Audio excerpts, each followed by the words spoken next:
Swain, touchdown. It's time. It's time. It's Swain Event time. My man. It is time for the Swain Event, fueled by Dead End Barbecue. This is real sports talk for the real sports fan. Talk to him, Swain. Get into his house and a Ric Flair.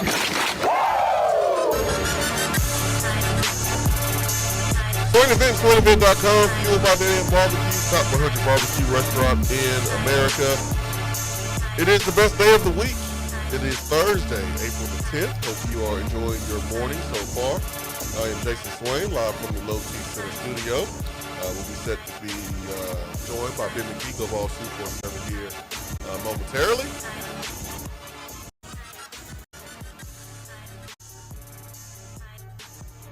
What a day in Knoxville it was yesterday on the practice field for the Tennessee Volunteers as we approach the orange and white game this weekend. What do you want to see on Saturday?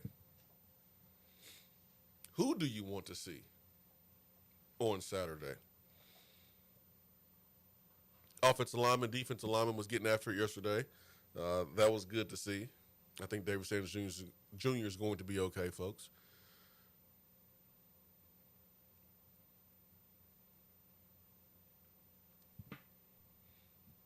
What do you want to see? Who do you want to see? That is a question that you can answer using the text box, Swain Event app, the Beatty Chevrolet text box, BeattyChevrolet.com, your home for the Beatty warranty for life, new and pre-owned vehicles. Who do you want to see? What do you want to see? Big news yesterday regarding Tennessee football. Really won't kick in until next year, right? Next year's season, 2026, 2027. And that is the fact that Tennessee has found themselves an opponent to replace Nebraska, who bought out of the game versus Tennessee. And what was so tough about that for Tennessee is most everyone had their schedules for the future put together. And so trying to get a home own was going to be difficult, which pointed to Tennessee having to do a neutral site game. And I'm sorry. Nothing is better than a home and home. Nothing. We've done the neutral site games. We've done Charlotte. We've done Atlanta. I'm good on those. I prefer home and home. Remember, we've heard from different regimes that tried to sell how important recruiting can be if you play in that state. You don't have to play in that state to go recruit players. It was just a tactic, an angle to use. Home and home. The college football fans deserve that. The local businesses deserve that. And kudos to Georgia Tech's administration. Kudos to Tennessee's administration for making this happen. For making it happen, man. This is awesome.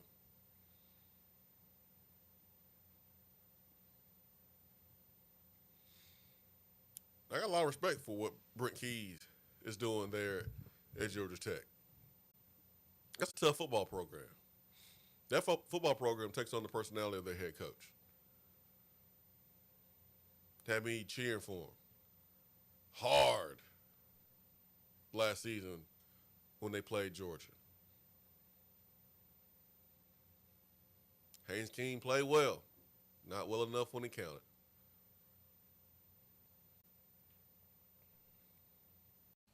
But I think it's a great matchup for Tennessee fans, for Georgia Tech fans. playing against Georgia Tech. Tennessee leads the all-time series, 25-17-2. The last game was a nail-biter between Tennessee and Georgia Tech. 2017, had to go up against that dang triple option. Woo! That was a headache. Double overtime. That was also the game of the turnover trash can. That was entertaining, right? That was fun.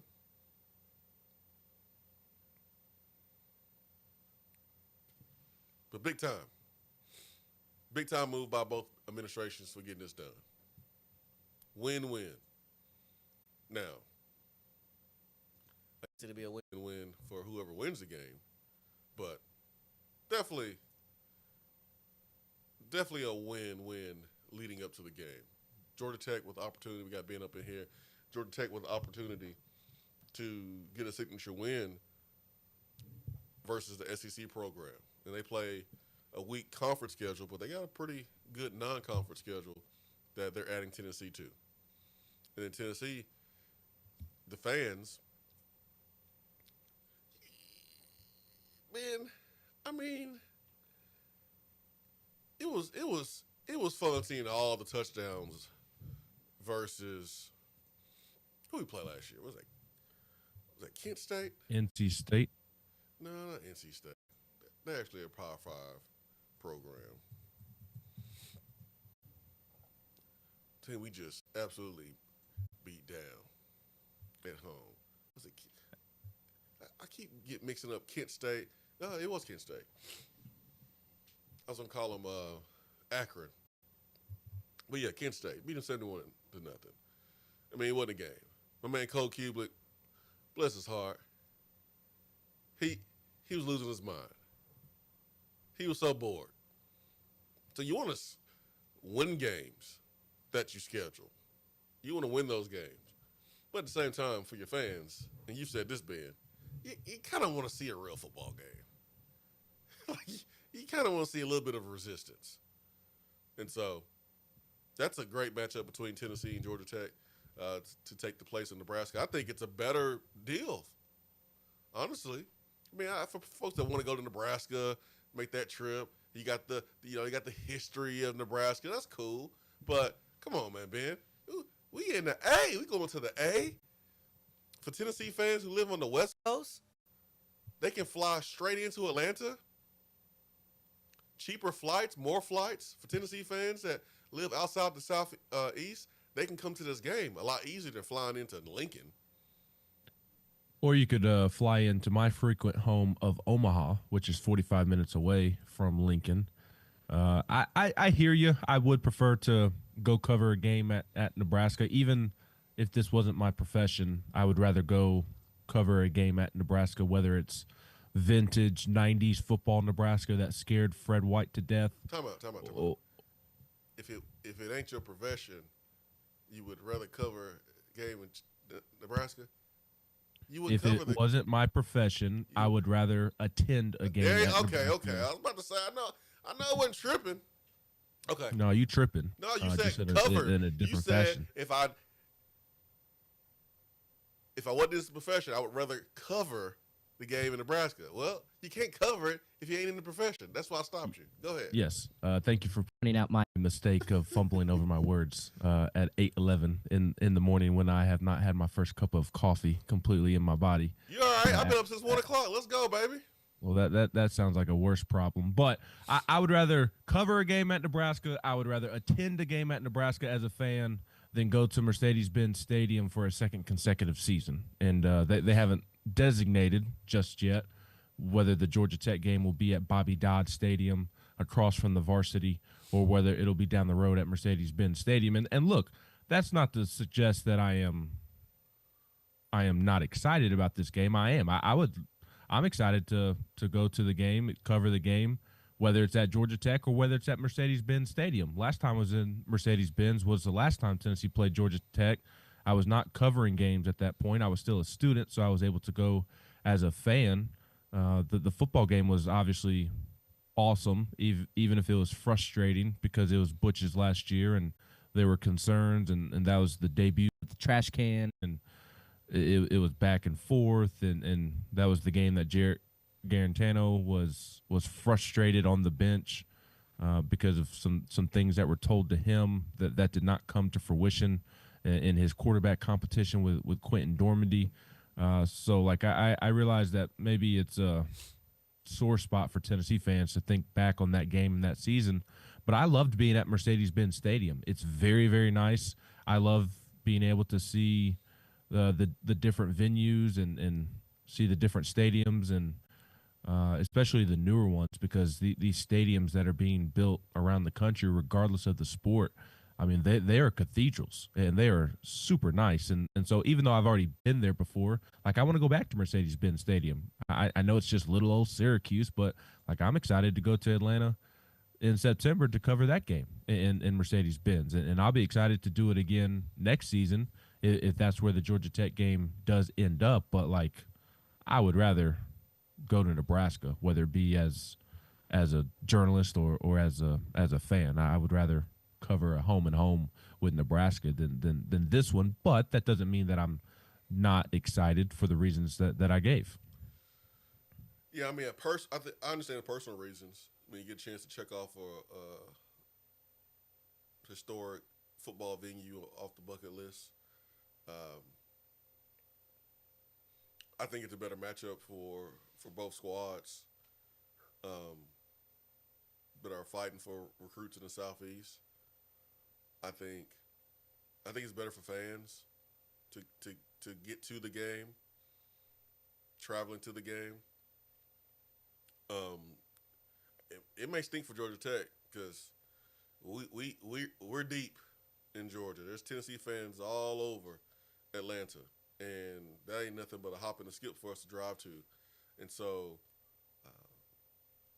when you saw Nebraska on the schedule a couple years ago, yeah, you got excited. You got two powerhouse programs, two programs that were in their heyday in the 90s, slipped, and trying to get back. I mean, the storyline was simple. It was easy.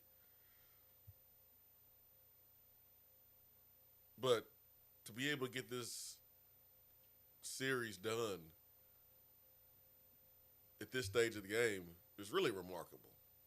It is. This was best case scenario, and I do agree with what you're saying with travel, with it being easier to get to Atlanta, both for, I mean, we have frequent listeners to the show and folks that we see throughout the football season who tailgate, Yeah. I believe, every single week from California. It's easier to fly into Atlanta, and I know they would be much happier to fly into to Atlanta than somewhere in Nebraska. So it is much easier to get to for those driving here in the Southeast or for those who are elsewhere in the country and frequent games on the road for Tennessee. And it's best case scenario given Nebraska backed out at the last second on Tennessee, surprised them because they wanted to go the Indiana route and schedule a bunch of cupcake games to beef up their record. Because they can't beat their own powers in their own conference at the moment. Hey, man. It's like that. And it is better than, look, again, I'm excited to get back into Mercedes-Benz Stadium. I'm a big fan of that venue. I do like Atlanta, But although it's a bit frustrating to get in and out at times. And it's what I'm getting to is I'd rather do this than go to Charlotte to watch them play West Virginia again, which we'll have to deal with in a couple of years. And look, for Tennessee fans, I think there's I think what adds to how special of a scheduled series this is the fact that Tennessee and Georgia Tech used to play every year for a long, long time. I mean, my grandfather, who passed away in January, I mean, growing up, he always told me about how he lived in Atlanta at the time when Condredge Holloway was playing and had a couple of years stretched there with the Yellow Jackets going back and forth battling on the football field. I mean, these were two rivals and longtime opponents that played every single season. So I think there's it's obviously not a rivalry, but there is a touch of nostalgia and history that that can really be implemented in this new era of matchup between Tennessee and Georgia Tech. And now that I think about it, I'd like to see them. Let's break out the Condredge Holloway throwbacks. Let's not do the Smoky Grays, but like the orange version or the white version. I guess didn't you all wear them at one point? What was it, UNLV? Yeah. 04. Now let's break them out. I'm with you on that one, man. I'm with you on that one. Let's get some throwback unis that kind of represent when Tennessee and Georgia Tech were playing back in the day every year. Now you're talking, Ben. Now you're talking. Good idea, man. Did that come off the dome, or did you think about that one all night last night? That one was off the dome. Usually I don't have good thoughts off the dome, but I'll take my wins where I can get them. That was good right there, man. I agree. Yeah. I mean, I think if I wish they would commit to the Condredge era throwbacks, the orange and white versions, not the smoky gray versions. Although I was a fan, but I think the orange or the white versions would look better. Obviously, I wish they would. I'm not saying wear them all the time, but like I wish they would wear them once every couple of years. I think they look really good. They're one of my favorite sets of uniforms that I've seen at Tennessee, regardless of the sport. So You're not a fan of them? The gray Condredge? No, I'm saying like I'm talking about the Condredge. I keep specifying like the orange or white ones because I don't want people to think I am talking about the gray throwback Condredges that they wore like 2 years ago. Yeah, I'm not a fan of the gray ones because if you you're gonna label them the Condredge Holloways, then you need to wear the same jersey Condredge Holloway wore. Yes, but they didn't do that 2 years ago. Don't be trying to be slick. and when you play in Atlanta in 2026, wear the white ones. Yeah, that'd be cool. And then when you play at home, wear the orange ones, the orange version of them. There's an orange version of them? I would assume so. I don't think I've ever seen an orange one with the white shoulder pads. Then make one. Make an orange one. No. If you're gonna say Condredge, wear the ones Condredge wore. That's all I'm saying. But did Condredge only wear white? I'm assuming that he had an orange jersey as well. Man. Somebody might have to. Because you don't want to wear my point in the orange ones is you don't want to wear white at home. I mean, I guess you could if you wanted to. LSU does it. Yeah. I mean, I'd be fine if it were a one-off. Yeah, LSU does it. A one-off to honor Condredge and that era, I think would be really cool. Yeah, just make sure it looks like the uniforms that he wore. I'm over here looking for Condredge Holloway. Yes, I'm with you. Don't bring back the smoky grays that you wore 2 years ago to honor that era. I given what they were, I thought they looked fine, but no. No need to bring them back. Yeah, I don't see any orange with the white shoulder pads. I only saw white. So yeah, I got if you. you're gonna wear Condredge, that's white with the orange shoulder pads. I'm with you. Wear white, whether it's on the road or at home against Georgia Tech. I don't know why I was thinking that there was an orange version of them. But point remains, both sides, Georgia Tech, Tennessee did a great job of getting this game scheduled. Because I'm not here to argue which opponent is better, which game would be better, because I don't know. But what I am saying, I think it's better for Tennessee fans outside the Southeast to fly into and be able to go to a game. I do feel like Tennessee maybe threatened Georgia Tech. Like if they play this game at Mercedes-Benz, you can't even call it a home at home. Even though Georgia Tech is in Atlanta, we're going to take over that stadium. And you better be careful because you saw what we did at Ohio State. We going to take over your stadium on campus too. Now, this is weird for me. I got some time before we actually play the game, but you know my guy, Anthony Parker, is on that staff. I mean, Ant was in my wedding. He didn't give me a heads up. He couldn't. He just couldn't. You know, I respect it. I understand. But that's a tough-nosed football program right there. That's gonna be fun. That's gonna be real fun. I mean, there's a very realistic possibility. I like Matt Rule as a football coach. I think he's going to have a great deal of success at Nebraska. Really? Yeah. You think he is? Well, I guess by great deal, I don't know that I am insinuating that I think he's going to win a championship, but I think he's going to win more games than he's going to lose. He's not going to get Nebraska back to what they used to be, but I don't think he's going to fall flat on his face. I think Matt Rule's a very good coach. He may. Especially at the college level. Yeah, he may. He did it at Baylor, did it at Temple. Was it Temple? Yes. I think it was Temple. It was that Jeff Collins. I know Jeff Collins was one of those dudes was there at Temple. But I get what you're saying. Matt Rule has turned multiple collegiate programs around. I'm with you. But I think Brent Key's really good too. Like I think I view Brent Key's program at Georgia Tech the same way I view Matt Rule's program at Nebraska. Georgia Tech was better than Nebraska this past year. I know. That's why I don't view them the same. I view Georgia Tech as probably a tougher opponent, man. Like, they played that same mentality this year and next year that they played with this past season. Yo, man. Now, you got to get a quarterback because it's not going to be Haynes King there. I mean, he was great for them this year. And so, like, from a mentality standpoint, from someone that coached in this league, you know, he was an assistant in the SEC. You know, their NIL or pay for play pool won't be like Tennessee's. They do have some academic challenges sometimes with players, but like I'm anticipating a dogfight. That game, you may have a freshman quarterback in that game. They both went 7-6 last year, FYI. Mm-hmm.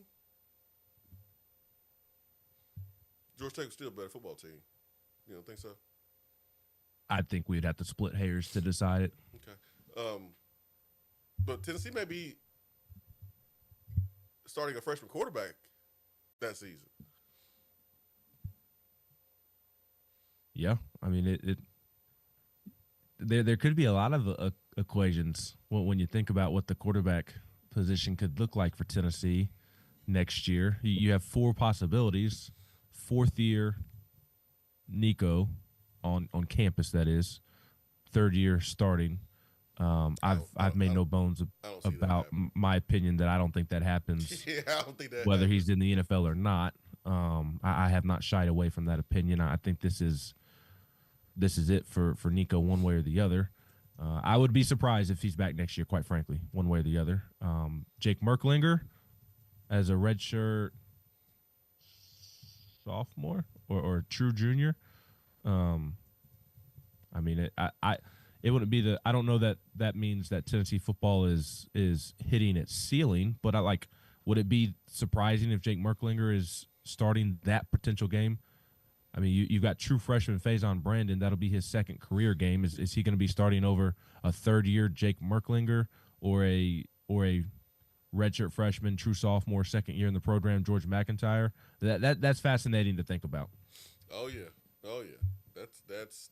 And we'll have plenty of time to talk about that. Plenty of time. But hey, you never know. You could have. I mean, assuming Nico. Here's what you were getting at is assuming Nico stays healthy this year. Whoever's starting quarterback for Tennessee in that Georgia Tech game will be making their second career start, whether it's Merklinger, McIntyre, or Faison. Yeah. So If Tennessee will be Faison turning over a new leaf. Here, if he comes. Yes, there's a long ways to go in today's NIL world, and to say it out loud, Swain is not insinuating anything. It's just signing day's a long ways away. No need to freak out or think he is alluding to anything. Yeah, I feel we need to set those parameters these days. I mean, I don't even know why you need to set them now.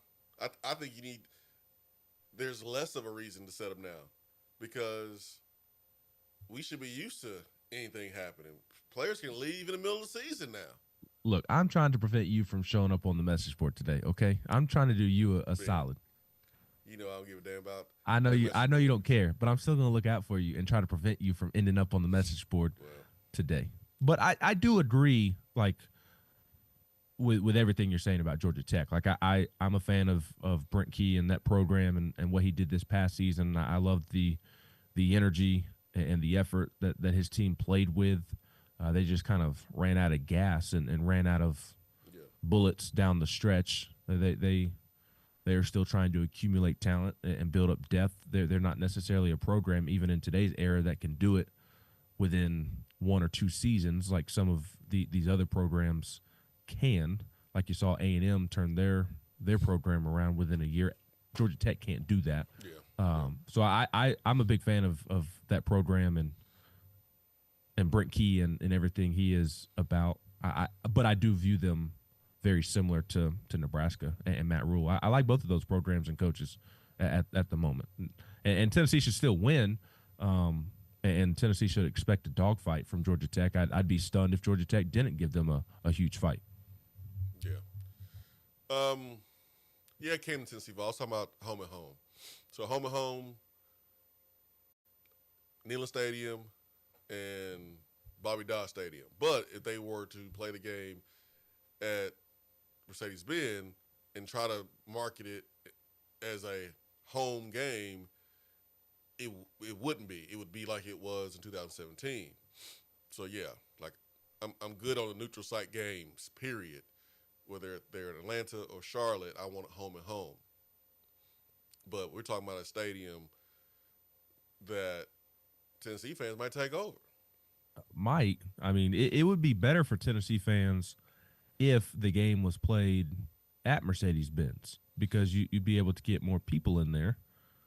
And if there's more tickets available, theoretically, the ticket is going to be less expensive than if it were at Bobby Dodd Stadium that fits 55,000. That number is a little bit bigger than I anticipated before I looked it up, but it's basically like Vanderbilt is what it is. So tickets would be more available at Mercedes-Benz, I would think. Wouldn't you be surprised if that game doesn't get moved to Mercedes-Benz so they can get more people in there? If I'm Georgia Tech, I wouldn't want it moved. Well, and there's a part of me, like I did just talk about how I can't wait to get back to Mercedes-Benz, which I'll do this year anyways with Syracuse to start this season. And although I'd be perfectly fine with back-to-back years going to Mercedes-Benz Stadium because I love that facility and I think it's really nice and enjoy being in it, like I would rather it'd be cool to be at Bobby Dodd Stadium to watch a football game. It would have much more of a college feel than the NFL feel that sets in. I get you. I'm with you too. Lady Chevrolet text box, Clay says, I was planning to go to the Nebraska game just because it's different. I've been to Atlanta. I'll probably pass now. Huntucker says, if you wear the Conjure throwbacks, it'll have to be at home because Georgia Tech wears white at home. And I'm all for it. I'm all for it too. Colin Smyrna, help me understand why we're confident if Nico doesn't go to the league, he would transfer. Not about being confident, but I think it's a possibility because Mike Matthews was about to hit the portal because he didn't know if Nico was going to be here after this year. So knowing that, and that's public, okay? Knowing that, you can't ignore the possibility that any quarterback could transfer at any time.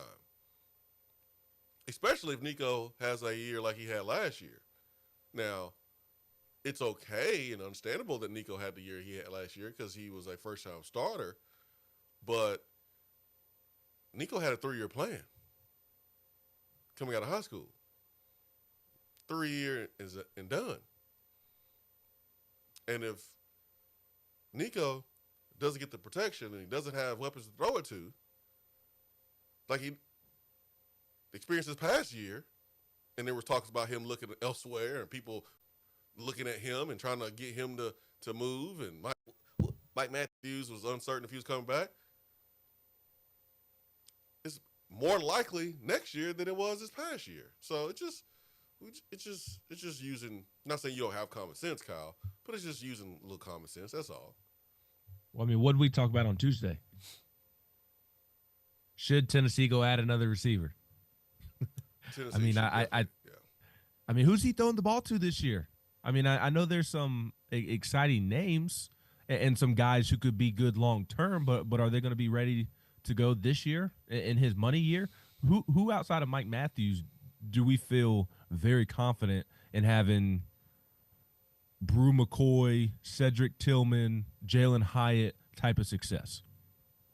And I realize from like a Tennessee fan, like you see Braylon Staley's recruiting rankings, and there is legitimate reason to be excited about Braylon Staley long term. I'm not suggesting otherwise, but he's everybody's lumping him and Mike Matthews together when Mike Matthews is ahead of Braylon Staley. Like Braylon Staley, I don't think is like I expect him to get on the field and make some plays this year, but I don't expect him to have the impact that Mike Matthews is going to have.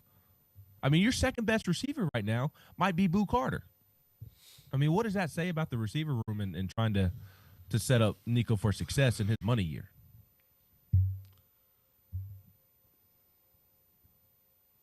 Why'd you put Brew McCoy in that group? Why'd you put Brew McCoy in the same sentence as Cedric Tillman? I just to be very simple, and those three kind of ran together in that big 22 season. Brew had a really like if Braylon Staley had a Brew McCoy type of year in 22, like that'd be great for Tennessee. That's kind of why I threw Brew in there. Look at you, because last year Brew had 39 catches, 472 yards, 2 touchdowns. Like that's the floor if you're a starting receiver. But who outside of Mike Matthews do you feel confident in even getting those numbers? Yeah, but that should be the floor with Nico as your quarterback. Yeah. I don't have an answer for you, Ben. Okay. There's not one at the moment. You should get to. That's why it's advised that you try to look for a player on the outside in the portal. Yeah. So and it's not the Swain and I are not trying to sound the alarms by mentioning the Nico stuff in 2026, and there's not really a ton of need to even talk about it or think about it at this point. But like I think you'd be kind of naive to also not kind of be aware of the possibilities. Yeah. Because I don't have answers, man. I don't have answers for the receiver position outside Mike Matthews. Right. And that falls into like, are they setting Nico up? And I'm not suggesting that Nico has already got it made and he's already NFL ready and he's playing top-notch football. Like Nico needs to go get better as well. I'm not suggesting otherwise. But as I've recently said, like I think Tennessee's offense is more about surrounding Nico than Nico stepping up, if that makes sense. So if this is back-to-back years in which Nico hasn't been set up to have the most success possible, this past year it was offensive line play and receiver play. I feel better about where the offensive line is coming out of spring practice than I did going into spring practice because of the interior. Yeah, curious to hear your thoughts on that. No, I agree. But so if we're looking at the same situation with the receivers, this is back-to-back years in which Nico was not set up to have the most success possible. And if like he was, like Swain said, it was public, there were already rumors about Nico potentially hitting the portal. It's why Mike Matthews hit the portal. Like if this is a second consecutive season of him and his people not thinking he was set up for success, like is he going to stick around for a fourth year? In today's era, I would be surprised. That's where my comment came from. Yeah. So it's not red light, emergency light type of deal, but that did happen.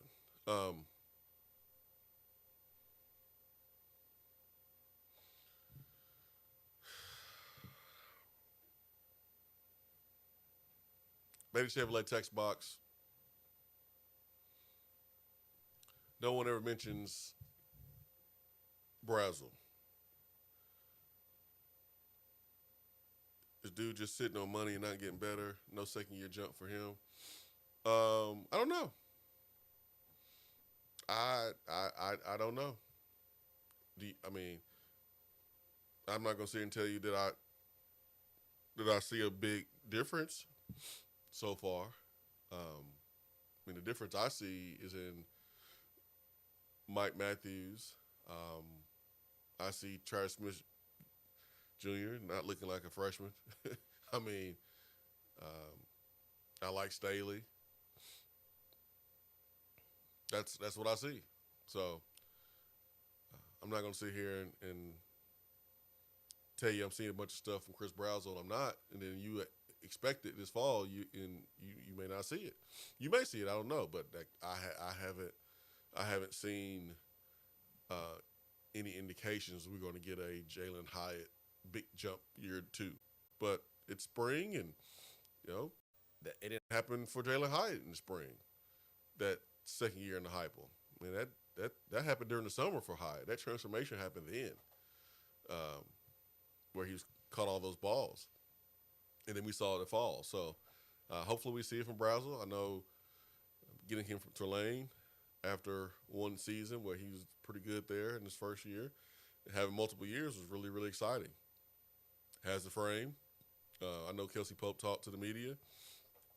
And listen, it's going to be his job and his responsibility to make it happen, get plays out of that position. So, all right, let me go to the phones. 865-255-03, the Garza Law Hotline.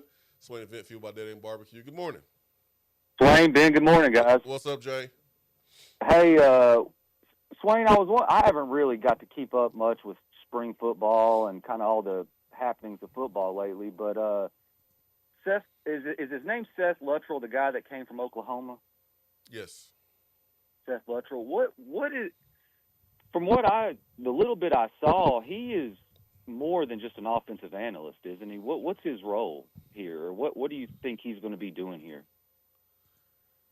Offensive analyst, Jay. Offensive analyst.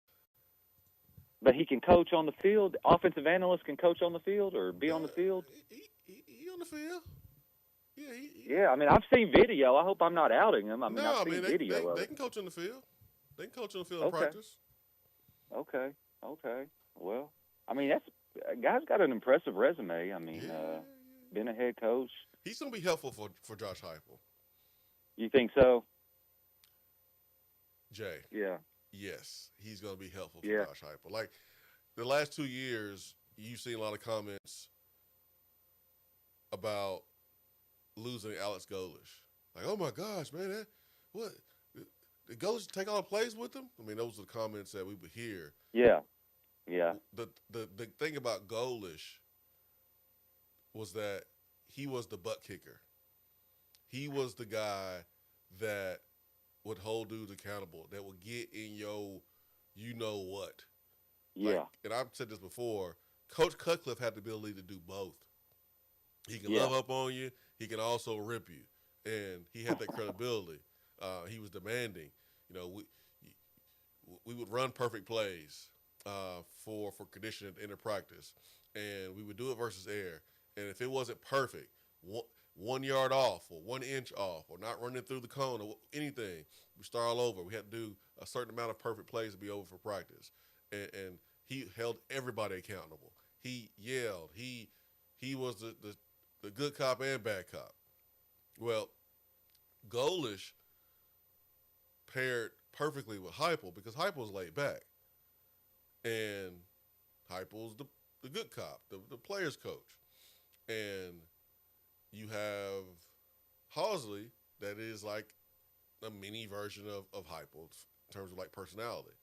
And so you got to have a butt kicker. Like you got to have some yin and yang. And like I remember the offense and defense staff when I played, like you had a nice mix. Like you had Larry Slade, who was laid back, but he would yell and hold dudes accountable, but for the most part laid back. But then you had Chief. And then you had, you had Steve Caldwell. Then you had Dan Brooks, and then you had, your offensive line coaches. Then you had Trooper. Pat Washington was laid back when he at most times. So you had like a nice mix, and you got to have that yin and yang.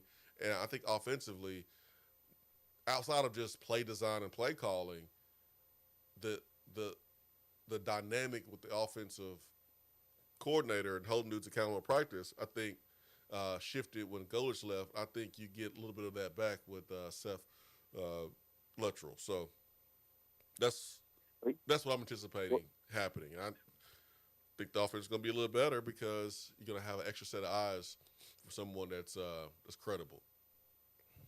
Oh yeah, yeah. Well, I've seen Heupel give it to the refs at least in a game. But what have y'all heard? I've heard some things about Travis Smith. They some promising things. I think seems like he may have some potential as he grows. What does Nico have to do better? I mean, is it just understanding the offense better? Is it understanding his reads? Is it the deep ball, or is it all of it? Like, what does Nico have to do better to live up to the hype? Because it's kind of crazy. I mean, Arch is getting all this hype, and I remember Austin Price said that he was told that the people at Alabama, when Saban was there, they thought Nico was the better prospect than Arch, and now you got DJ Lagway. I mean, my God, he's Andy Staples' #1 quarterback in the SEC. I mean, in the country. Yeah, I mean, it seems like, at least in hype, some guys have passed him up. What does Nico have to do to kind of get that back, I guess? Well, he has to do everything well because, I mean, he was #1 player in the country coming in. So he has to do everything better. Everything has to be better. Decision-making, accuracy of the football, the deep ball, everything has to be better. I mean, if he's gonna live up to that hype, that hype was insane. I mean, it was out of this world. Yeah, so there's not an area where he's set at right now. I don't think there's a quarterback in the country where that quarterback is perfect in one area of his game. Like, everybody has to get better, but hey, NFL scouts are saying that if Arch Manning came out this year, he would be the #1 overall pick, which I just don't understand. He's talented. I get it. I get it, man. I get it. But if he was so good to be the #1 overall pick this year, why is he backup? That's what I wondered. Yeah. That don't make any sense to me. Either that means the scouts are wrong, or that means Steve Sarkisian is wrong. Mm-hmm. Everybody ain't right.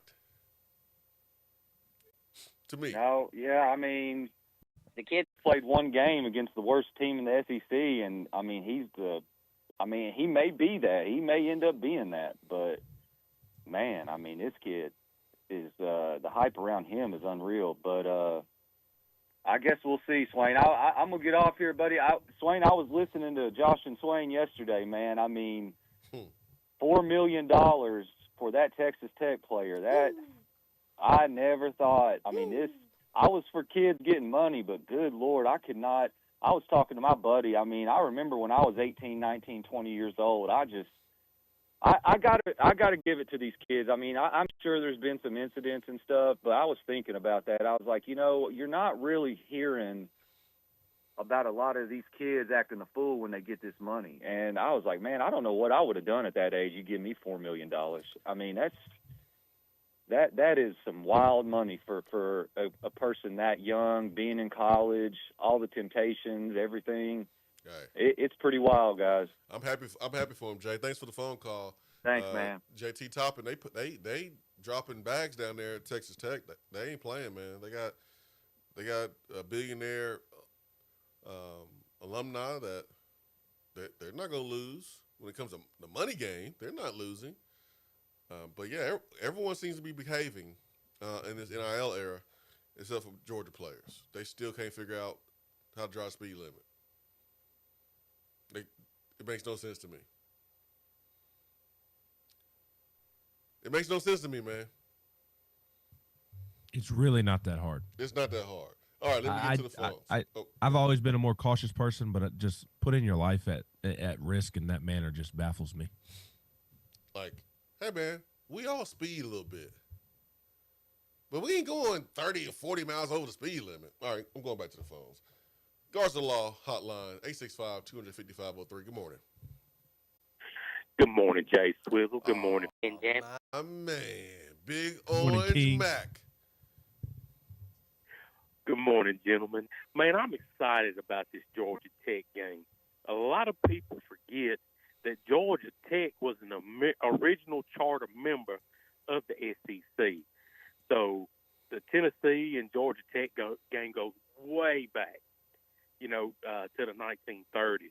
And also, the stadium that's named Bobby Dodd Stadium in Atlanta, he was a football player at the University of Tennessee. So, and he's in the Hall of Fame as a player, College Football Hall of Fame as a player. So there's a huge connection there with Georgia Tech and Tennessee. A lot of people don't know why Georgia Tech left the SEC. Back in the 60s, there was some recruiting practices going on that Bobby Dodd felt that, just weren't right. And supposedly now, what I read, that one, Paul Bryant was supposed to back Dodd and go into the league office and like, look, man, y'all need to get this straightened out or we're going to leave. And him and Bryant were supposed to go and present this case of unfair recruiting practices inside the conference. Bryant was a no-show. So Bobby Dodd said, the writing was on the wall, and they left the conference. So, but I'm excited about this game. Georgia Tech ain't no punk. Nah, man. They ain't no punk. They ain't no punk at all. So I mean, they ain't no punk like Nebraska. Oh, scary, man. I was looking forward to that, but yeah. Anyway, man, before I get out of here, Texas got that oil money, so you can't beat oil money. You can't. You ain't about to. And we knew this, Big Orange Mac, coming into the NIL world. We knew that Texas A&M, USC, those type of programs had the ability to do some big things with their alumni and the money that they have. And absolutely, yeah, I mean Texas is living up to it. A&M got bags, but something just ain't right over there. Texas A&M, they should not be in the position that they're in. Yeah, that I don't know what's going on with Texas A&M. They bless their heart, they just can't get right. They got right on the baseball diamond last week. But yeah, they did. They did. Outside of that, they can't get right. It seems like. Anyway, we're gonna be at the orange and white game this weekend. Y'all see us, holler at us. Gentlemen, love y'all. Y'all have a great day and go Big Orange. Much love, Big Orange, man. Thank you, man. Look forward to seeing you this weekend. Here in 2 days. Man, you got enough time for Big Orange Mac? I always have time for Big Orange Mac. All right. We've linked up in Atlanta before. Okay. At the Braves game? Yeah.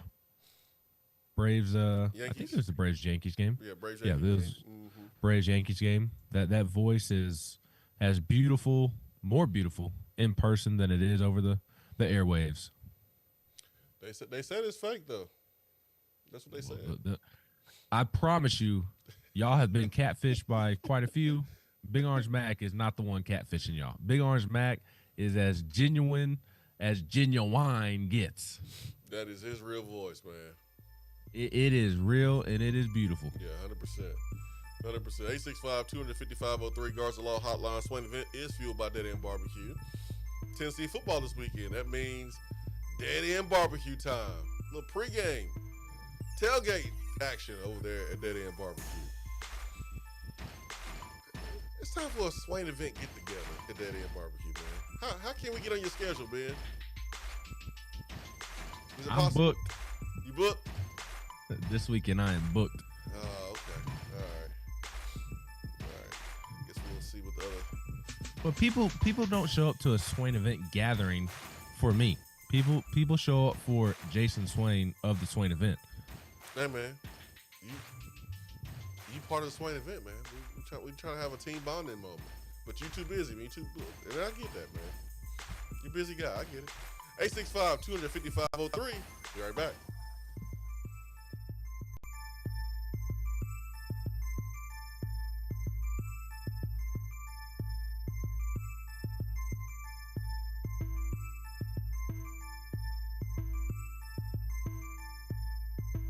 You're listening to the Swain Event. You don't say. Fueled by Dead End Barbecue.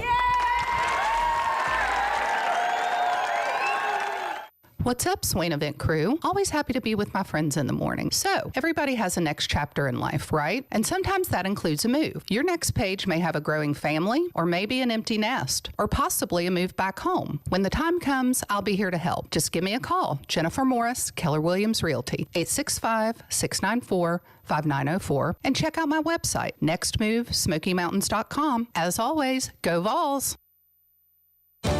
Out-of-town law firms have been swarming into East Tennessee lately. From Memphis, Chattanooga, and Birmingham, they've stormed into the area. Wouldn't you rather do business with a local firm? You know, a true neighbor. Marcos Garza and the pros at the Garza Law Firm are just that. There are neighbors and friends that support local causes year-round. The Garza Law Firm works to serve you professionally on criminal matters, injuries and accident matters, and Social Security and disability filings. The Garza Law Firm is here for you at garzalaw.com. The Garza Law Firm. Let us help. Fellas, let's talk about getting back to your best. If you lack energy, muscle mass, feeling moody, or have low libido, it could be low testosterone. You need to know your T levels, so get tested. Testosterone therapy, or TRT, may be the answer, and you'll find true experts at Low T Center. But guys are not all the same, so don't settle for a standard dosage TRT program. Learn about the personalized treatment at Low T Center and the results you can expect with customized TRT. And for current patients, Low T Center offers a $150 referral credit when you refer a new patient. So go to lowtcenter.com to book an appointment. That's lowtcenter.com. Low T Center, reinventing men's healthcare. When you are craving some quality barbecue, there's only one place to go.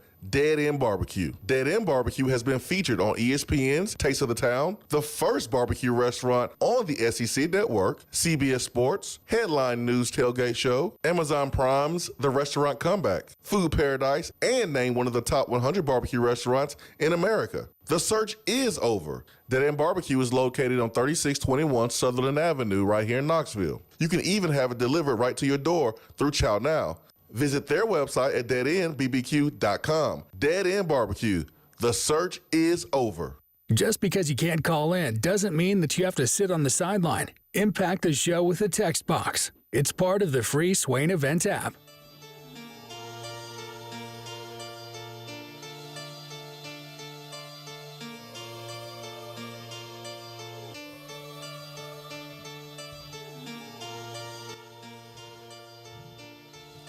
Eight 255-03, Garza Law Hotline. Swain Event is fueled by Dead End Barbecue, top 100 barbecue restaurant in America. Ben McKee, Go Balls 247.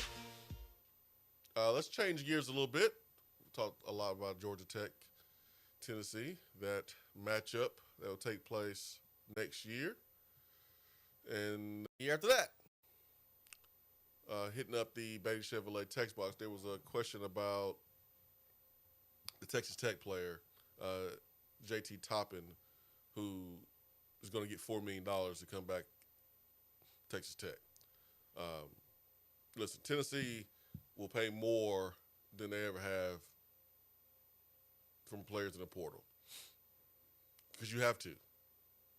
You have a point guard that went to UCLA, got paid $3 million. We're hearing about schools abandoning, basically saying, you know what, we don't have a football program. We don't care about the football program. We're putting all our eggs in a basket. We're paying dudes in basketball. And so that forces everybody else to pay up more. And so you're not going to have a competitive team if you're not willing to pay and swim in those deep waters. And so rosters will be $4 to $10 million this year. I saw a report where Duke is prepared to go between 8 and 10. So, Tennessee is trying to seal the deal on Nate Ament, 5-star power forward. And if Tennessee gets him, you ain't getting them cheap. You going to have to pay.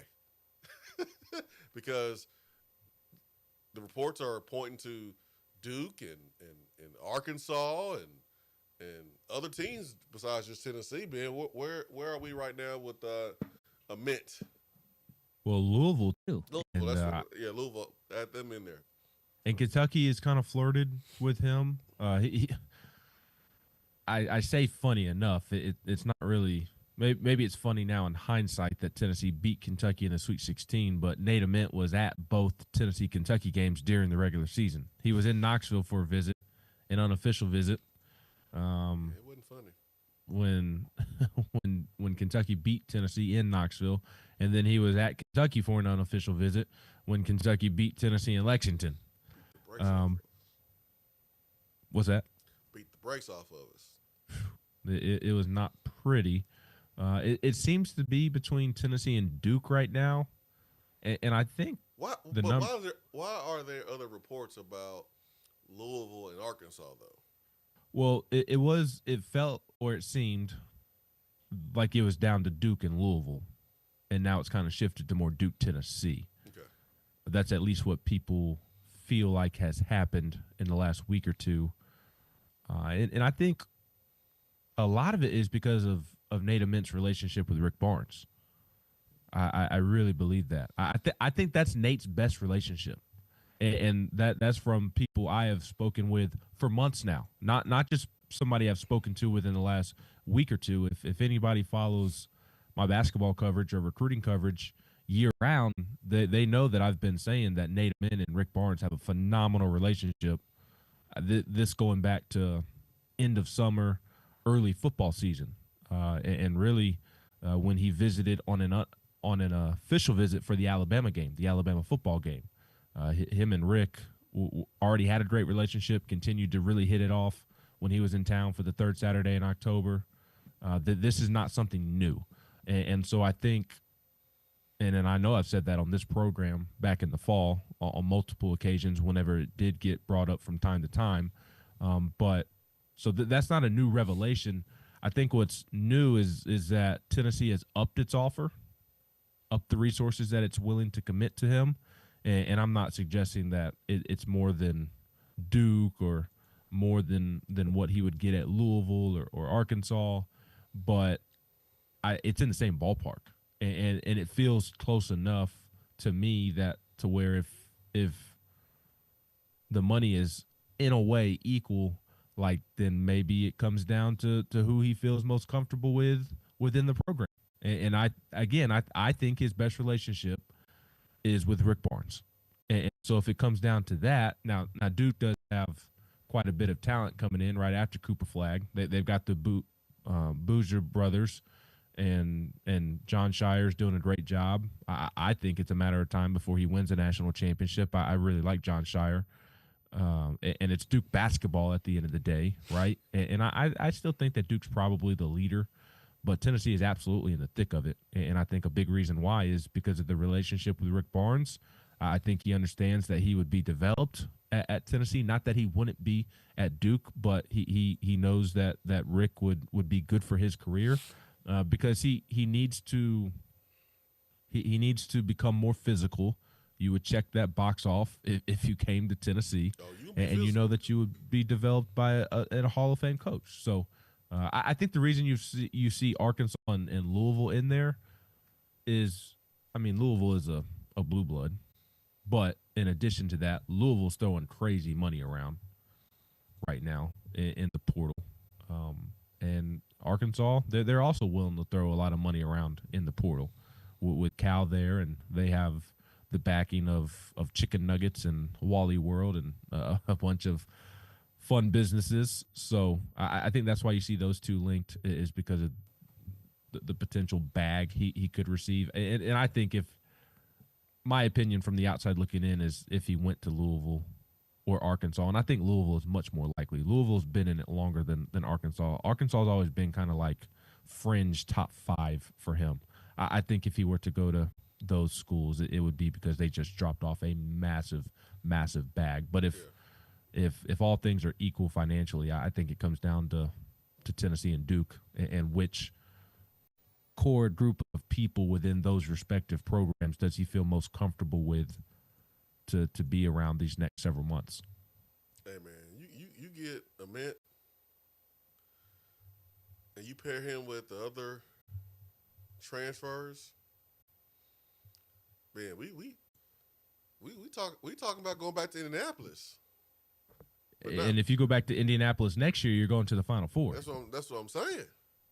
Yeah, I mean, if they could pull off Rodney Rice, who will be here this weekend for an official visit, Jacoby Gillespie will be in town as well. Gillespie will be in town with Rodney Rice, his former teammate, and Gillespie really wants to play this year with Rodney. They only played together this past season at Maryland. Rodney started his career at Virginia Tech. Was at Virginia Tech for 2 years, transferred from Maryland. What's the big? He went to DeMatha. Is that correct? DeMatha Catholic, I believe, that's a big time basketball power. Is that like in the DC area? I don't know, or is it in Maryland? I don't know exactly where it is. But essentially, he went to Virginia Tech out of high school, and then transferred back home. He is from Maryland, DeMatha's in Maryland. the Maryland area. To Maryland, DeMatha. Yeah. Okay. Yeah. So if you were able to land him, but they really hit it off. I mean, Gillespie was at Belmont for 2 years and then went to Maryland. Rodney was at Virginia Tech 2 years, went to Maryland, and they really hit it off and are boys now. And Jacoby would love to play with Rice next year. So if they could pull that one off, he'll be in town this weekend. And Tennessee's visit rate over the last couple of years with Portal, its hit rate is pretty high, pretty dang high. If you can land that one, and then you go pull off a big win with Nate Mint, I mean, you are cooking with you are ready to go for next season. Yeah, you ready to make a real run. Like, Chazanier averaged 18 points per game last year. And Chazanier was the best shooting guard in the country, according to the awards. He won that award this past season. But you go and you look at what Rodney Rice did last year, sir. He averaged 15 a game in the Big Ten. That's nothing to sneeze at. That's pretty dang good. And so you get an opportunity to add someone that's getting you almost 15. And Gillespie, and you can get a Mint, and you get the toughness with Carey, and then all the other big men we have coming back who will be better. Oh yeah. And a Mint can shoot it too. Like you are adding a shooter in Nate Mint. He's this new age stretch four, and the bigger question mark with him is, will his body hold up inside against physical competition? He's kind of coming in like Julian Phillips in terms of where the body is at when he arrives. Like Julian needed to get stronger. His body needed to fill out.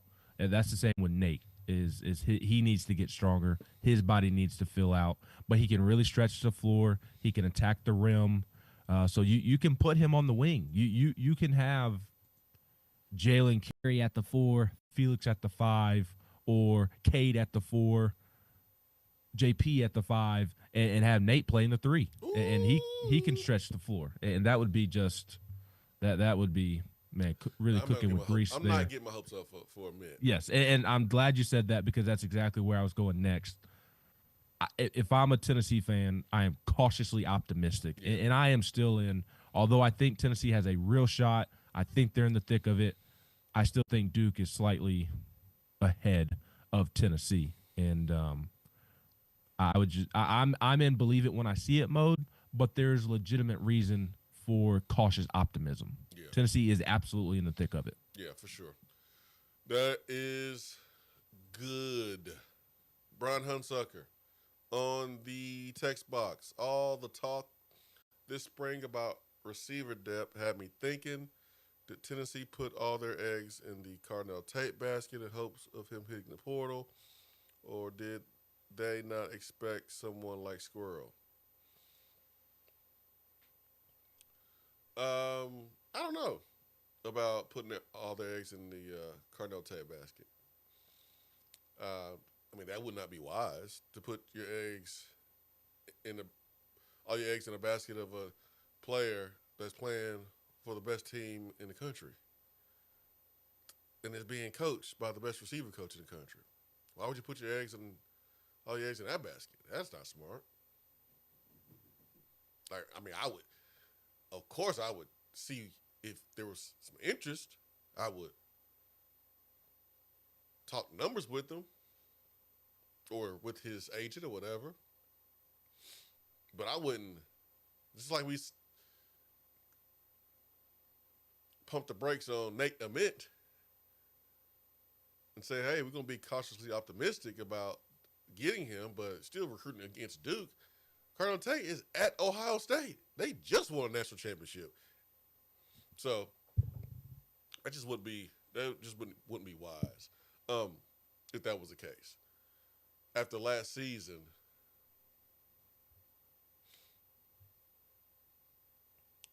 I expected us to be more like gangbusters, busting through portal doors, snatching people up. Like, the way I felt we should got in the car, man, and pulled up to campuses and take dudes out of their class and bring them back to Knoxville if they were good at receiver. If you had a player in Minnesota that's a ball at receiver, you sitting in there in your little math class, we coming to get you. Get in the car, son. We going to Knoxville. Put on these orange Nikes. It's time to get to work. Like, that's what type of sense of urgency that I had. That's just me. I don't think they handled it. I don't think they handled the wide receiver position room all that well this offseason. I mean, I don't – can we sit here on April 10th? And not that today is Judgment Day. Judgment Day is a long ways from now. But do we think that the receiver room is better today than it was last year? I don't think you can say yes. Maybe you can't say no, but you can't say yes. It's not better today. It's not. And then kind of going back to the Nico conversation earlier, like I like the wide receiver prospects in the room. Like I really do. I like Travis Smith Jr.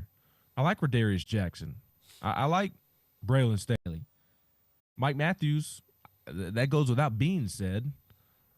But like I just don't know that their career paths are gonna line up with Nico's is kind of what I was maybe getting at earlier to tie it into that conversation.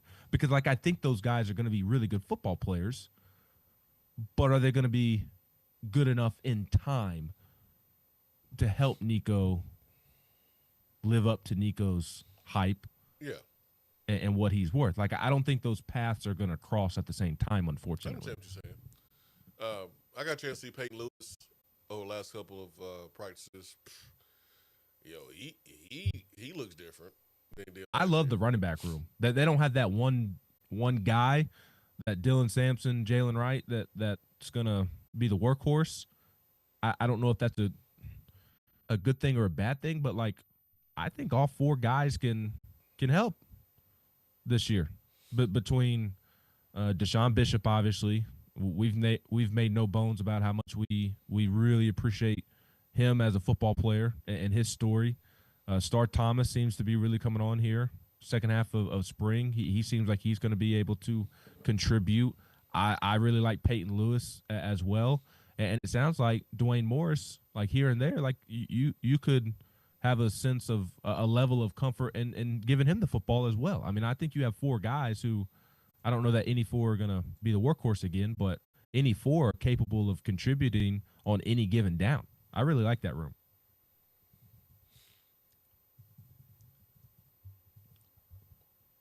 Tight end, Ethan Davis, man, every time I watch practice, he's making plays.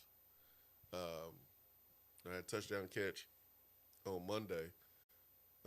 made some plays yesterday.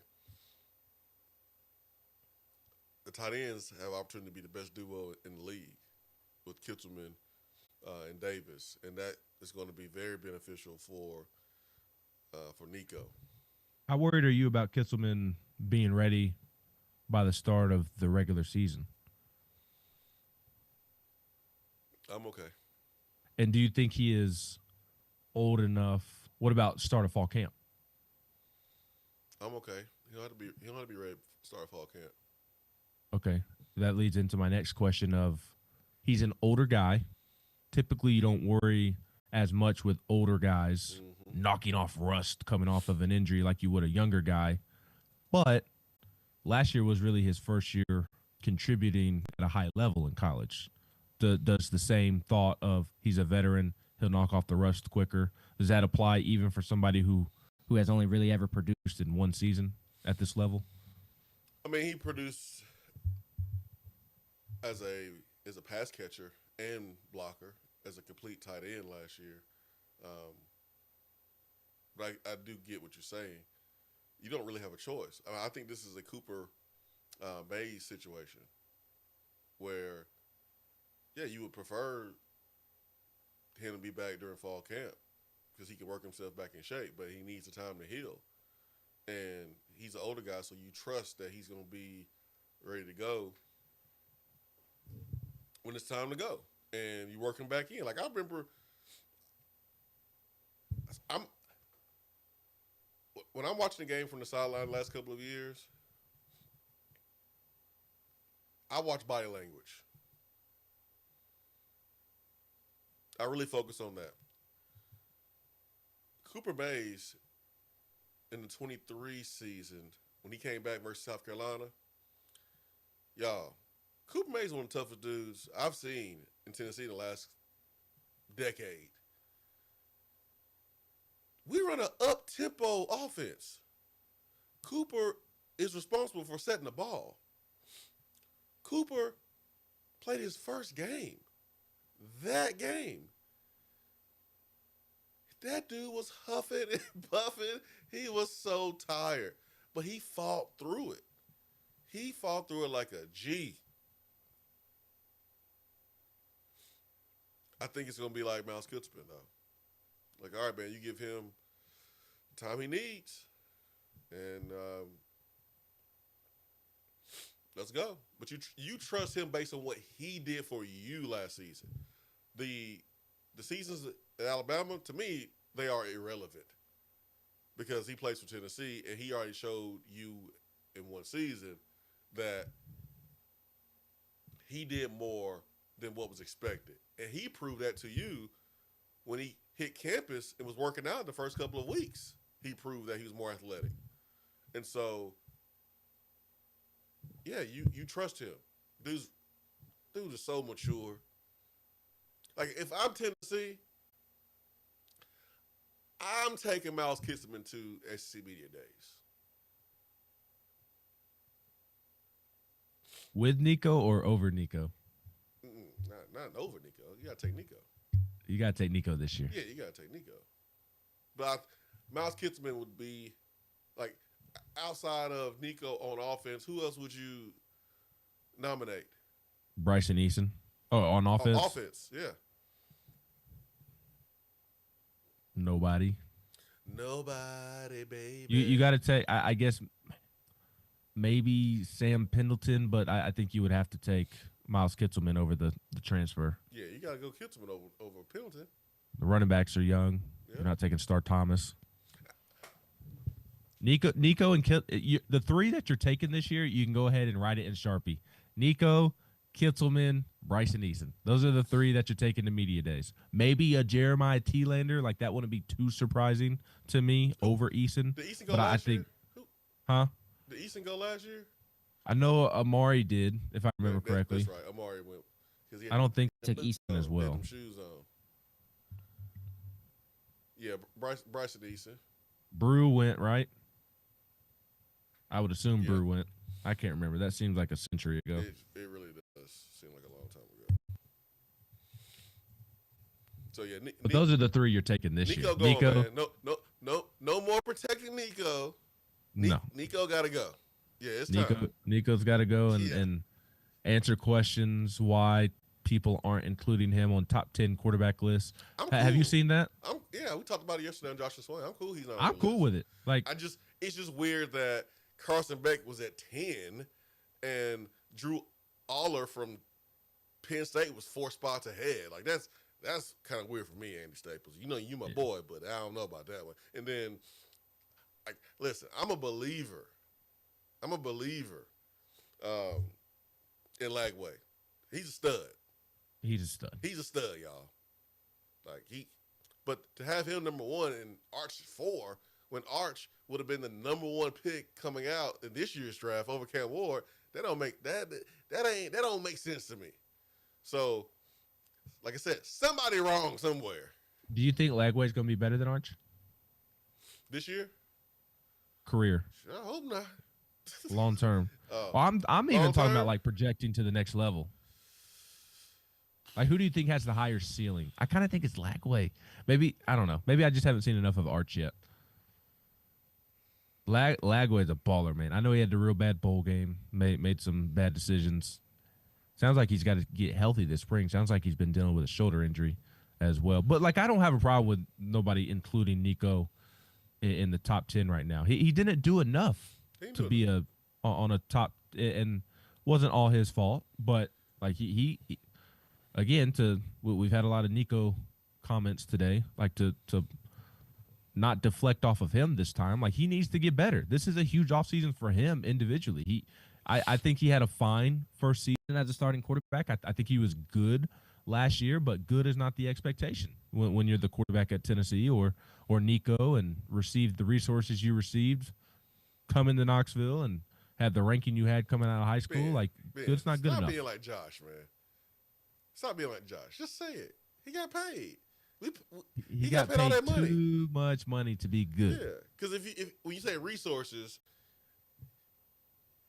it can be looked upon as the talent around him.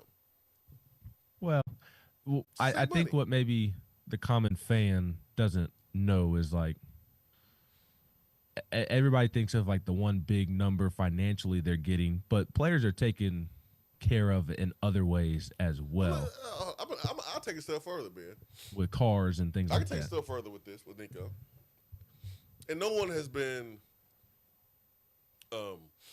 strong in their support of Nico than me. But I can say this.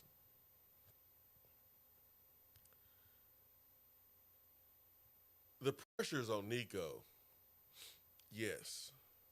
But the pressure's also to supply him with players around him to help him be successful. Because do y'all remember what we went through for Nico? We sued the NCAA for Nico. Ben, we sued the NCAA for Nico and won. Nico was the number one overall player in the country according to On3. Number 1 overall player who's entering year number 3. Now, I thought the hype last year was too much. So not having the hype as much this year, I think balances it out a little bit. But there's a lot of energy, a lot of effort, and a lot of money put together for Nico to be the quarterback in Tennessee. And listen, dude's a stud. I think he has it. But I do think it's unfair sometimes when we just be like, oh, man, like his deep balls, there's something wrong with his deep balls. Who was he throwing it to? Receivers who can't catch a deep ball. Who was he throwing it to? And deep balls are low percentage throws. Like, as great as Hendon was at the deep ball, there was a lot that hit the ground too. They're low percentage throws. Man, I'm cool with a wide open deep ball. We saw Jalen Hyde be able to hit those. I'm cool with that. But man, give me an intermediate completion versus man coverage, and give me a receiver that can make somebody miss. who Give can me the take that Dante thing. Thornton touchdown at Oklahoma all day long. Oh, I'll take that all day long. I mean, he did it again against Vanderbilt in the season. By the way, my man 6'5", ran a 4.3. He's going to get drafted earlier than people think, isn't he? Yes. I don't know that that's second or third round, but like I won't be surprised if he gets called in the fourth or fifth. 6'5", 4.3. Somebody will fall in love with that and think that they can do something with his route running. They can. He's coachable. But what about is it straight line speed or does he have some he can get in and out of the breaks when running routes? The lateral quickness, I guess, or the ability to stop and cut and all that fun verbiage. That's not his strength. If that was his strength, he would probably be doing it more. But can an NFL receivers coach get that out of him? Does he have the ability to do it, do you think? Or do you know? I don't know. Getting in and out of breaks, what athletic quality do you need to have, if that makes sense? I think it's important to have good balance. I think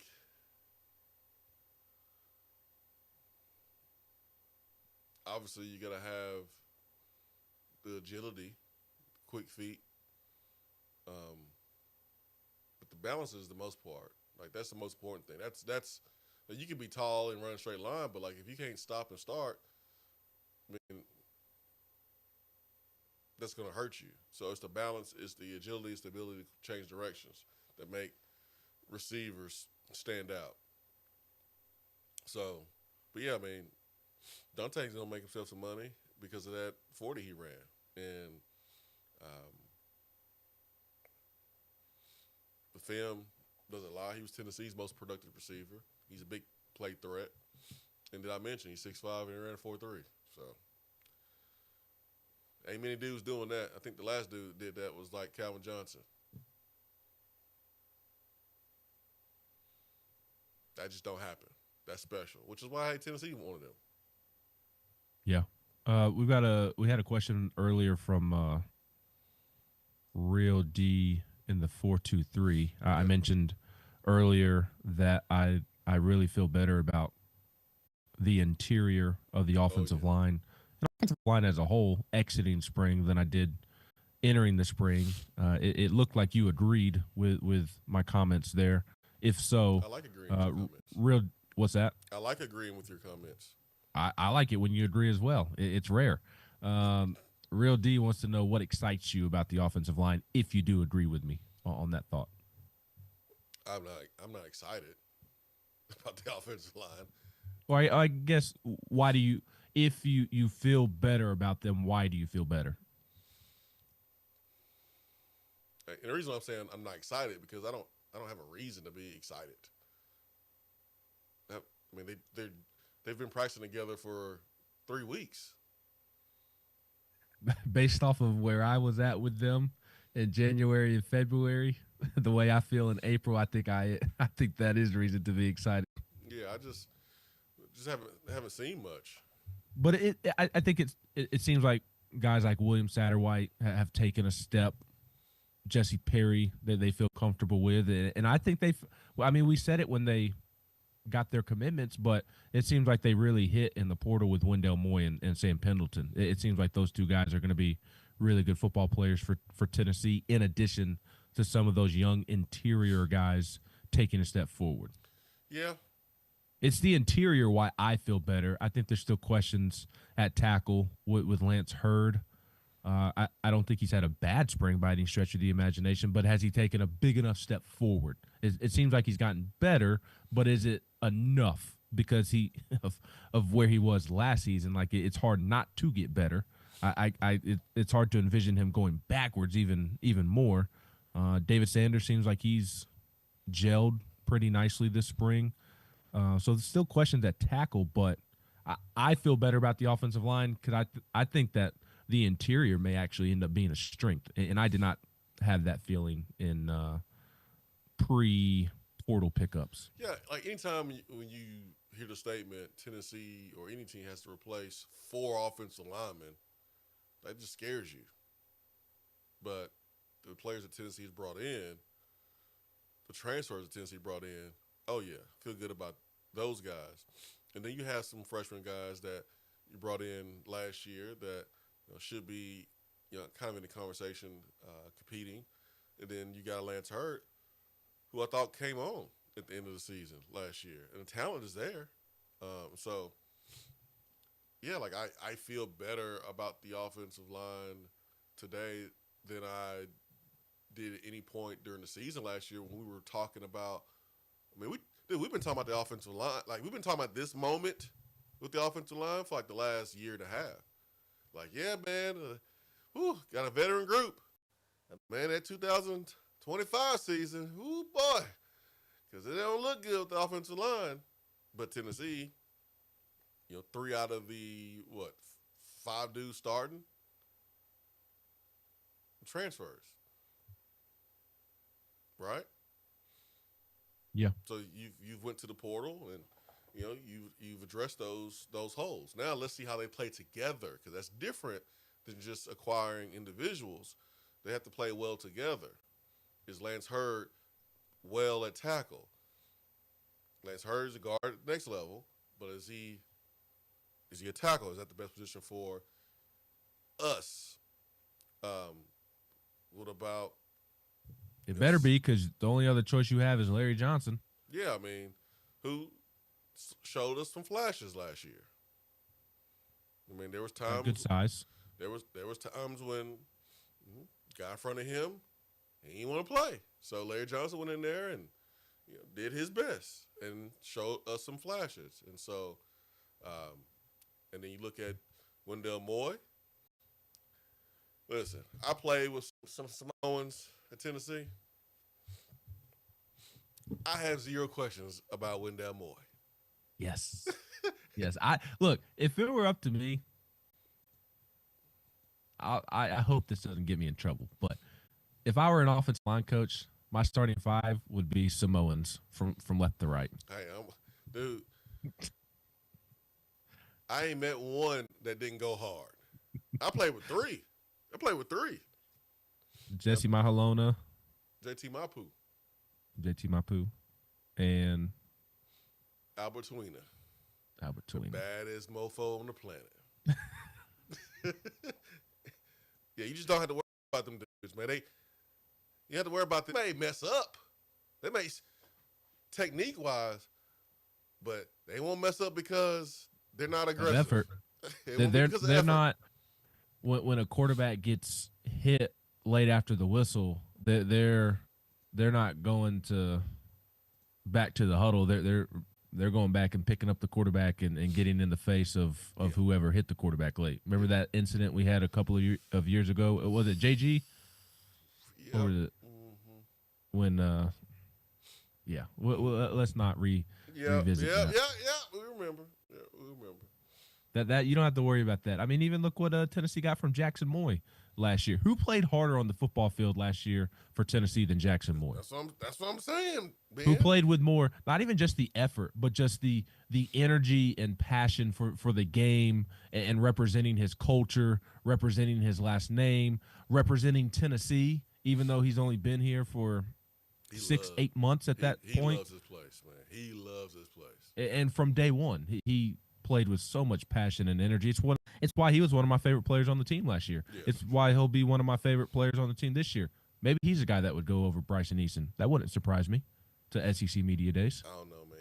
Easton Tennessee boy. He been here a lot longer than just a year. I know, but it's almost like he's been here so long that's like. That's what I'm saying. Does Bryson even want to go to SEC Media Days? He's talked so much in his career. That's a good point. I would want to if I was him. Would? Yeah. Yeah. 100%. No, and I want to add quickly on the offensive line. You mentioned how there will be likely 3 transfers starting. I have no issue with that whatsoever. I don't care. Good. Well, and the reason I say that is because there's obviously been a lot of discourse over the last year or so about how they have yet to start a high school signee. And, like, that is a very fair criticism. I'm not saying it's not. But I think what you got to have is a nice mix of both, as we have said and everybody has said, is like it's really beneficial to have these multi-year transfers like a Lance Hurd, a Sam Pendleton, who has a ton of talent, and you can develop them as well. But if you can mix those in with what you're doing in the high school ranks with a William Satterwhite, a David Sanders Jr., a Jesse Perry, that's when your offensive line room becomes very, very healthy, very stable, very productive. And it feels like this is finally the first year of where they have a nice mix of guys that they have recruited and potentially developed. The proof will be in the pudding when the season gets here and they play in games and if they produce. But when you have a nice mix of the guys that they have signed out of high school, they have developed, and then also their portal evaluations and portal development, when you mesh those two things really well together, I think you're going to end up with a really, really good product. You know what, Ben? You're pretty smart, dude. Sometimes. The smartest thing I've ever done is reach out to Jennifer Morris of Keller Williams Realty to help my family, my group of 5, including Judge. Sorry, Judge, didn't mean to forget you. But Jennifer helped us buy our first 2 homes. So I think the good people should trust Jennifer to do the same, or trust her to help them accomplish whatever they want to accomplish in real estate. We tell you all the time she's working with Hunter Ensley. She's working with the great Miles Kitzelman. She's working with former athletes like Kristen Stewart, who played for the Boston Red Sox and other organizations. She knows everybody. She knows everybody, and everybody knows her, wants to work with her. She's the absolute best. So please, for all of your real estate needs, reach out to Jennifer Morris of Keller Williams Realty. The only bad thing about her is she roots for a Braves team that's only won 2 games so far this season. Ben, don't alienate the whole listenership. Everybody a Braves fan. No, our listenership is not Braves fans. Hunsucker is a Cardinals fan, but Big Orange Mac is a Braves fan. Well, I think it's very rude of you to suggest that our listenership, a bunch of Tennessee Volunteers, root for a team that is 45 minutes from Athens, that is based in north of Atlanta in a different state. I mean, that's Georgia Bulldog country. Tennessee fans wouldn't root for the Braves. Yeah, they would. Who else they gonna root for? I don't know. That's the closest team to them. You're right. I forgot how well Braves and Dogs fans get along together. Yeah, I mean, how well Tennessee and Georgia fans bond over their professional baseball team. That's the only place where they bond.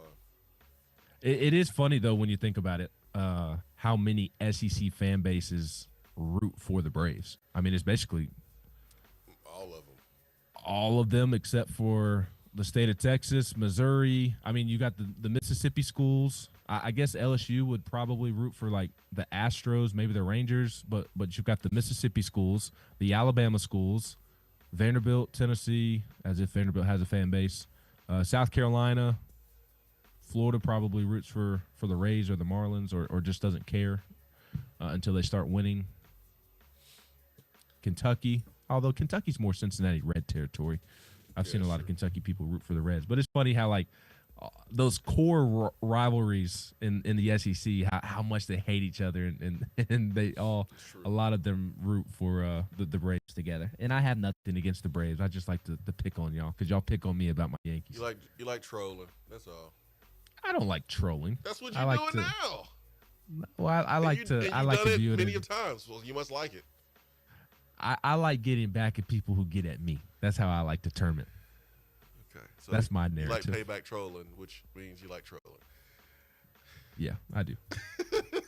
I like being petty at times. I pick and choose my spots. I'm not as petty as you are consistently.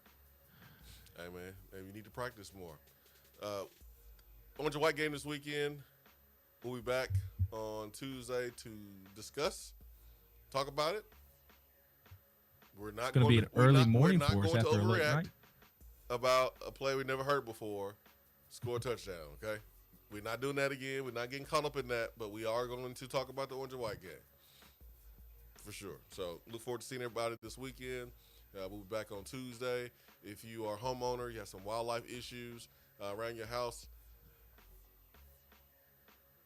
rats, squirrels, bats, raccoons, whatever you got going on, call Alpha Wildlife. Veteran-owned, Tennessee fans, serving Tennessee, parts of South Carolina. Go to their website, alphawildlife.com. Swain Events, fueled by Dead End Barbecue, top 100 barbecue restaurant in America. For the great Ben McKee of Vols 247, I'm Jason Swain, live here in the Low T Center studio. Peace and love, everybody. We are out.